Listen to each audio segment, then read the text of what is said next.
சண்டைக்கோழி serial இன்றைக்கான எபிசோடில் என்ன நடக்க போகுதுன்னு பார்க்கலாம் வாங்க. என்னோட ரிவ்யூ பிடிச்சிருந்தா லைக் பண்ணுங்கள்.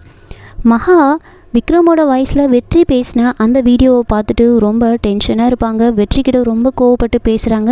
இந்த சத்தத்தை கேட்டு விஜய், ஐஸ்வர்யா, விக்கின்னு எல்லாருமே அங்கே வராங்க. என்னாச்சு, என்ன நடந்துச்சு, விக்ரமுக்கு ஏதாவது பிரச்சனையா அப்படின்லாம் கேட்க மகாவும் வெற்றியும் அமைதியாக நின்றுட்டுருக்காங்க. ஏன் 2 பேரும் அமைதியாக இருக்கீங்க, என்ன தான் நடந்துச்சு சொல்லுங்கள் அப்படின்னு கேட்க அவங்க எதுவுமே பேச மாட்டாங்க. அப்போது நந்தினியும் கிருபாவும் அங்கே என்ட்ரி கொடுக்குறாங்க. அதை நான் சொல்கிறேன், இந்த வெற்றி விக்ரமோட ஃப்ரெண்டே கிடையாது. இவன் யுஎஸ்லேயும் படிக்கல, இவன் ஒரு ஃப்ராடு. நானும் கிருபாவும் டின்னர் முடிச்சுட்டு நடந்து வந்துட்டு இருக்கும்போது அவன் ரூமில் விக்ரமோட குரல் கேட்டுது. அதனால் என்ன தான் பண்ணுறான் அப்படின்னு எதிர்ச்சியாக பார்க்கும்போது விக்ரமோட குரலில் இந்த வெற்றி யாருக்கிட்டேயும் ஃபோனில் பேசிகிட்டு இருந்தான். சரி, நான் சொன்னால் நீங்கள் நம்ப மாட்டீங்கன்னு தான் அதை நான் வீடியோ எடுத்து மகாக்கு அனுப்புனேன். ஆனால் அவன் கடைசியில் மகா கிட்ட தான் பேசியிருக்கான். அதனால தான் மகா இவ்வளோ கோவமாக இருக்கா அப்படின்னு சொல்கிறாங்க. அப்படின்னு சொல்லிட்டு மகா வந்து அந்த வீடியோவை எல்லாருக்கும் காமிக்கிறாங்க. எல்லாரும் பார்த்துட்டு அப்போ விக்கி வந்து வெற்றிக்கு சப்போர்ட்டாக பேசுகிறாங்க. சார் ஒரு விஷயம் பண்ணுறாருன்னா கண்டிப்பாக ஏதோ ஒரு காரணத்தோடு தான் இருக்கும் அப்படின்னு சொல்ல விஜயும் வந்துட்டு நீங்கள் எப்போ மகானை காப்பாற்றுனீங்களோ அப்போவே எனக்கு உங்கள் மேலே ரொம்ப மரியாதை வந்துடுச்சு. நீங்கள் எதுக்காக இப்படி விக்ரமோட குரலில் பேசுனீங்கன்னு மட்டும் சொல்லுங்கள் அப்படின்னு கேட்குறாங்க. ஒருவேளை மகா மேடம் வந்து விக்ரம் சாரை நினச்சி ரொம்ப ஃபீல் பண்ணியிருக்கலாம். அவங்கள சமாதானப்படுத்துறதுக்கு கூட இப்படிலாம் பேசியிருக்கலாம்ல அப்படின்லாம் வந்து வெற்றிக்கு சப்போர்ட்டாகவே விஜயும் விக்கியும் பேசுகிறாங்க. ஆனால் மகா ரொம்ப கோவமாக இருப்பாங்க. நந்தினி ஒரு பக்கம், என்ன அவன் இப்படிலாம் ஏமாத்திருக்கான், அவனுக்கு போயிட்டு நீங்கள்லாம் சப்போர்ட்டாக பேசுகிறீங்களா அப்படின்னு அவங்க ஒரு பக்கம் கோவப்படுறாங்க. அப்புறமா மகா வந்துட்டு எதுக்காக இப்படி பண்ணீங்க சொல்லுங்கள் அப்படின்னு ரொம்ப கோவப்பட்டு கேட்குறாங்க.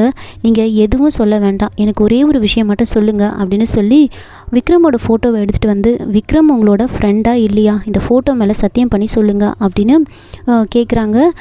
வெற்றியும் வந்து பேச வராரு. ஆனால் மகா பேசவே விட மாட்டாங்க. நீங்கள் எதுவும் சொல்ல வேண்டாம், விக்ரம் உங்களோட ஃப்ரெண்டாக இல்லையா அதை மட்டும் சொல்லுங்கள் அப்படின்னு சொல்லிட்டு ஃபோட்டோ வந்து காமிக்கிறாங்க. சத்தியம் பண்ணுங்க அப்படின்னு கேட்குறாங்க.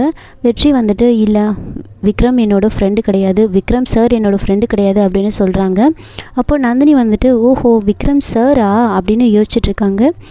சரி, உடனே வந்துட்டு மகா வந்து சொல்கிறாங்க, முதல்ல இங்கேருந்து வெளியில் போயிடுங்க, என் கண்ணு முன்னாடியே நிற்காதீங்க, ஒரு நிமிஷம் கூட நீங்கள் இங்கே இருக்கக்கூடாது, போயிடுங்க அப்படின்னு சொல்கிறாங்க. வெற்றி பேச வருவார். ஆனால் வெற்றிக்கு பேசவே அங்கே வந்து டைம் கொடுக்க மாட்டாங்க. போயிடுங்க அப்படின்னு சொன்னதுமே வெற்றி வந்து அங்கேருந்து வந்துடுறாங்க. அப்போது விக்ரம் சொன்னதெல்லாம் வந்து வெற்றி வந்து யோசிச்சுட்ருக்காங்க.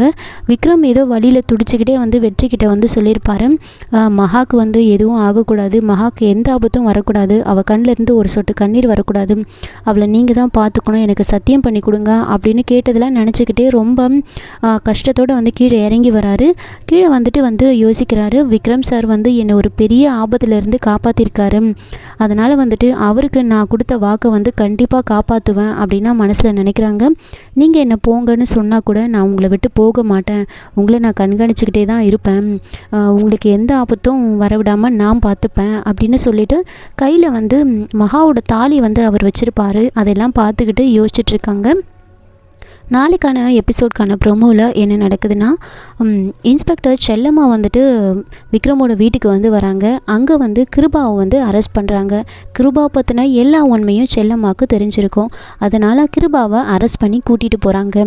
அதை பார்த்துட்டு விஜய் வந்துட்டு, மேடம் உங்களுக்கு எப்படி கிருபா எப்படிப்பட்டவா அப்படின்னு தெரிஞ்சுது அப்படின்னு கேட்க அதுக்கு இன்ஸ்பெக்டர் செல்லம்மா வந்துட்டு, எனக்கு வந்துட்டு ஒருத்தர் என்னை வந்து மீட் பண்ணி பேசினார், அவர் மூலமாக தான் கிருபா இப்படிப்பட்டவா அப்படின்னு எனக்கு தெரிய வந்துச்சு அப்படின்னு சொல்கிறாங்க. ஆக்சுவலாக வெற்றி தான் வந்து இன்ஸ்பெக்டர் செல்லம்மாவை போய் பார்த்து பேசியிருப்பாங்க. இந்த மாதிரி என் ஃப்ரெண்டு விக்ரமோட ஒய்ஃப் மகா இருக்காங்கள்ல, அவங்க பேரில் வந்து வேறு ஒரு பொண்ணு வந்து அந்த வீட்டுக்கு வந்திருக்காங்க, அவங்க வந்து விக்ரமை கல்யாணம் பண்ணி வைக்கிறதுக்காக அவங்க அம்மா வந்து ஏற்பாடு பண்ணியிருக்காங்க, அவள் யார் எப்படிப்பட்டவா அப்படின்னு வந்து எனக்கு தெரியும் அப்படின்னு சொல்கிறாங்க. இன்ஸ்பெக்டர் செல்லம்மா வந்துட்டு நானும் அவள் யார் எந்த ஊர் அப்படின்னு கண்டுபிடிக்கிறதுக்கு ட்ரை பண்ணிட்டுருக்கேன்னு சொல்லும்போது தான் டீட்டெயில்ஸுமே வந்து எடுத்துட்டேன் அப்படின்னு வந்து சொல்கிறாங்க. அப்போது கிருபா பற்றின நியூஸ் பேப்பரில் வந்த அந்த ஆடை வந்துட்டு இன்ஸ்பெக்டர் செல்லம்மா கிட்ட வந்து காமிக்கிறாங்க. அதை பார்த்துட்டு வந்து ரொம்ப இன்ஸ்பெக்டர் செல்லம்மா வந்து ஷாக் ஆகுறாங்க. உடனே வந்து கிருபாவை அரெஸ்ட் பண்ணுறதுக்காக வந்து வீட்டுக்கு வந்திருப்பாங்க. அவர் மட்டும் வந்து என்கிட்ட வந்து இந்த உண்மையை சொல்லலைன்னா இப்போது இந்த கிருபா வந்துட்டு உங்களை நல்லா ஏமாற்றிட்டு இருந்திருப்பா, விக்ரம் கூட கல்யாணம் பண்ணி வச்சுருப்பாங்க இவங்க அப்படின்னு சொல்லிட்டு இருக்காங்க. இதை பார்த்து நந்தினி வந்துட்டு அந்த வெற்றி நமக்கு எல்லாத்துலேயுமே வந்து தொல்லையாக அமைதியாக இருக்கானே, முதல்ல அவனை ஏதாவது பண்ணணும் அப்படின்னு கோவமாக நின்றுட்டு இருக்காங்க. இதோட இந்த எபிசோடோட ப்ரோமோ வந்து முடிச்சிருக்காங்க. என்னோட ரிவ்யூ பிடிச்சிருந்தால் லைக் பண்ணுங்கள், மறக்காமல் சப்ஸ்கிரைப் பண்ணுங்கள். தேங்க்யூ.